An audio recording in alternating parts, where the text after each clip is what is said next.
Hello guys, welcome to Telugu life in USA. మన తిరుపతి యాత్రలో భాగంగా ఈరోజు మనం దర్శించుకుంటున్న దేవాలయం వచ్చేసి అలంపూర్ జోగులాంబ అమ్మవారి దేవాలయం. జోగులాంబ అమ్మవారు అష్టాదశ శక్తి పీఠాలలో అంటే 18 శక్తి పీఠాలలో ఒకరు. ఇక్కడ ఉగ్ర రూపంలో దర్శనమిస్తారు మనకి. సో ఇక్కడ అమ్మవారి దవడ భాగం పడిందని చెప్పేసి, అలాగే ఉగ్ర రూపంలో ఉంటుంది కదా, ఆ దేవి దర్శనంతో పాటు పక్కనే ఉన్న నవ బ్రహ్మ శివాలయాలను చూస్తూ, అలాగే తుంగభద్ర నదిని కూడా చూసి ఈ వ్లాగ్ కంటిన్యూ చేసి తర్వాత నెక్స్ట్ మన జర్నీ కంటిన్యూ చేద్దాం. సో ఇంకెందుకు ఆలస్యం, మాతో పాటు మీరు కూడా చూసేసేయండి.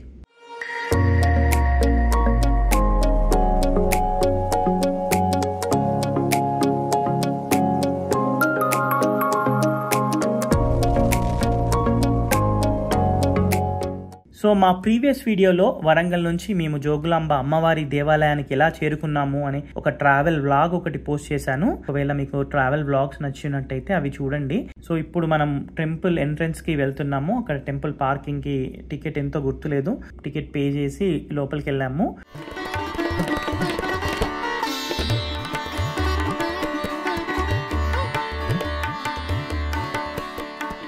అయితే అక్కడ బాల బ్రహ్మేంద్ర స్వామి గ్రూప్ దేవాలయాలని రాసుంది. మరి గ్రూప్ దేవాలయాన్ని ఎందుకు రాసిందో తెలియదు, కానీ అంటే నవ బ్రహ్మలు అయితే ఉన్నారు ఇక్కడ. సో ఏంటంటే బ్రహ్మ తన పాపాలని కడుక్కోవడానికి ఒక ఘోర తపస్సు చేసినప్పుడు శివుడు 9 రూపాలలో బ్రహ్మకి దర్శనం ఇచ్చాడు కాబట్టి అక్కడ నవ బ్రహ్మలని ఉంది. సో మనం లోపలికి ఎంట్రన్స్ లోకి వెళ్తున్నప్పుడు రైట్ లోకి వెళ్ళిపోతాము. సో ఏంటంటే రైట్ సైడ్ లోనే జోగులాంబ అమ్మవారి టెంపుల్ అండ్ తుంగభద్ర నది ఉంది. సో లోపల ఒక 5 బ్రహ్మలలో 5 టెంపుల్స్ ఉంటాయి, బయటనే 4 టెంపుల్స్ ఉన్నాయి. సో లోపలికి అలా మేము నడుచుకుంటూ వెళ్తున్నాము. అక్కడ ఒక గోశాల కూడా ఉంది. సో ఆ గోశాలను చూసుకుంటూ వెళ్తున్నాము. అయితే మా పేరెంట్స్ ఇంతకు ముందు ఒకసారి వచ్చారా అంట. అయితే వాళ్ళిద్దరు మాట్లాడుకుంటూ, వాళ్ళిద్దరితో ఒక బ్యాంటర్ ఉంటుంది. మా అమ్మ నాన్న ఎప్పటికీ ఏదో ఒకటి చిన్నగా అలా అనుకుంటూ ఉంటారు. మా అమ్మ మాటల్లో మా అమ్మకు ఒక క్వశ్చన్ ఇద్దాం. అమ్మా, ఇది ఎన్నో శక్తిపీఠం అమ్మా? 5. ఇది 5వ శక్తిపీఠమే. నువ్వు చూసినా?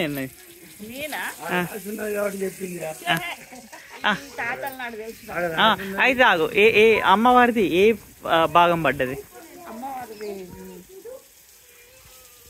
5వ శక్తిపీఠం రుద్ర రూపంలో ఉంటది. దవడ భాగం, ఎదుటి పై దవడ.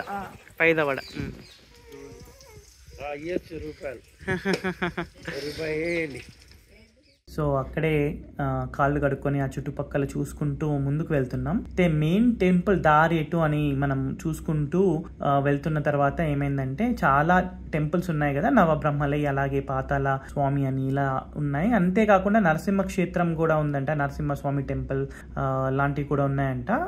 బట్ అవన్నీ మాకు కనబడలేదు.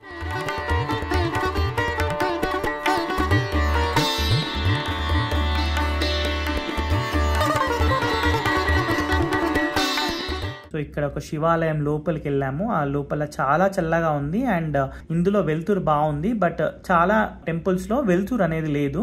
సో మీరు ఒకసారి చూసుకోవాలనుకుంటే మెల్లగా వెళ్ళి చూడొచ్చు.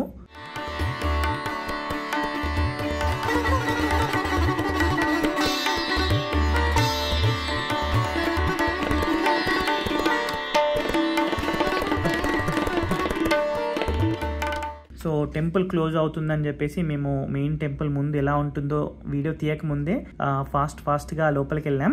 సో ఇక్కడ పూజలు మేము వచ్చింది టైంకి అన్నీ క్లోజ్ అయిపోయేటట్టున్నాయి. ఖడ్గమాల అర్చన పూజ ఉందంట. సో దానికి వెళ్ళొచ్చు మనం. సో లోపల అన్నీ దర్శనం దారిలో ఉన్నాం మేము. మంచి పూజ చేయించుకోవాలనుకుంటే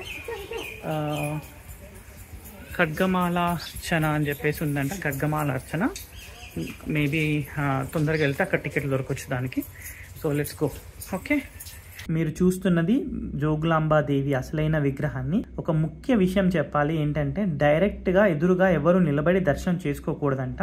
ఒక సైడ్కి నిలబడి దర్శనం చేసుకోవాలంట అమ్మవారిని. అలాగే అమ్మవారిది ఉగ్ర రూపం, తల విరబోసినట్టుగా ఉంటుంది అండ్ తల పైన గబ్బిలం, బల్లి, తేలు, అలాగే కపాలం ఉంటుంది. ఒకవేళ జీవకళ తప్పడానికి అక్కడ వచ్చే విషయాలుగా అవి చూపిస్తారు. సో అమ్మవారిని గృహచండిగా కూడా భావించి మనం పూజ చేసుకోవచ్చు. అయితే ఒక ముఖ్యమైన సజెషన్ ఏంటంటే, అమ్మవారి దగ్గర మేము కుంకుమార్చన చేయించుకున్నామన్నా కదా, అయితే ట్రెడిషనల్ వేర్లో మాత్రమే అక్కడ లోపల allowed.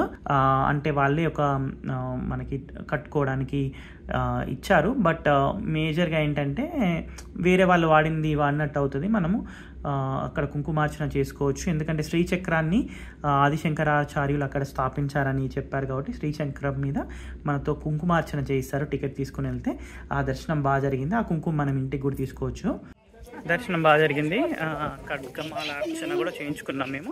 This is for my channel. Yes, ఇప్పుడు తుంగభద్రని చూడడానికి వెళ్తున్నాము. అంటే ఇక్కడ నుంచి వెళ్తే కనబడుతుంది. So let's go. సో బయటికి వచ్చాము. బయటికి వచ్చాక మళ్ళీ అక్కడ రైట్ సైడ్లో, టెంపుల్కి బయటకు వచ్చినాక రైట్ సైడ్లో పుష్కర్ ఘాట్ ఉంది. అంటే తుంగభద్ర నదికి వెళ్ళి దర్శనం చేసుకుందామని వెళ్ళాము.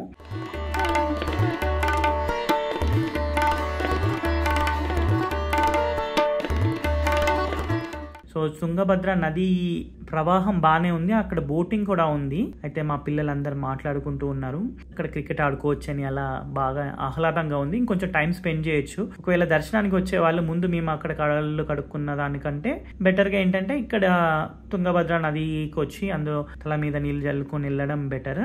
ముందుగా ఒకవేళ మీకు టైం చాలా ఉంటే.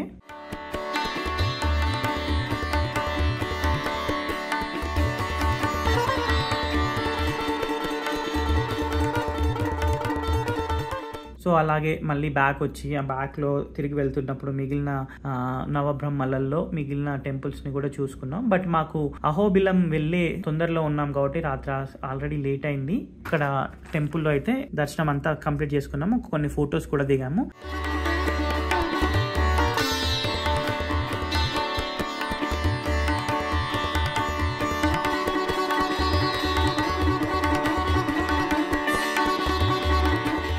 సో జోగులాంబ దర్శనం అయిపోయింది. అలాగే కొన్ని నవబ్రహ్మలలో కొంతమంది శివులని చూసుకున్నాము.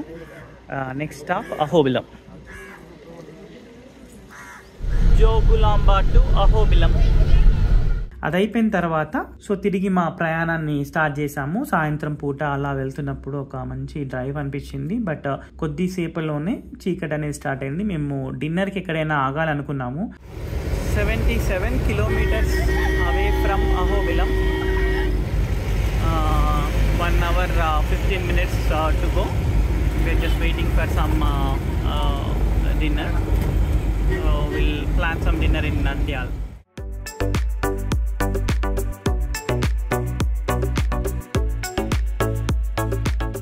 మేము చేసిన మిస్టేక్ ఏంటంటే ఆన్ ది వేలో ఏదైనా ఒక దాబా లాంటి ప్లేస్లో వెళ్ళి తినాల్సింది.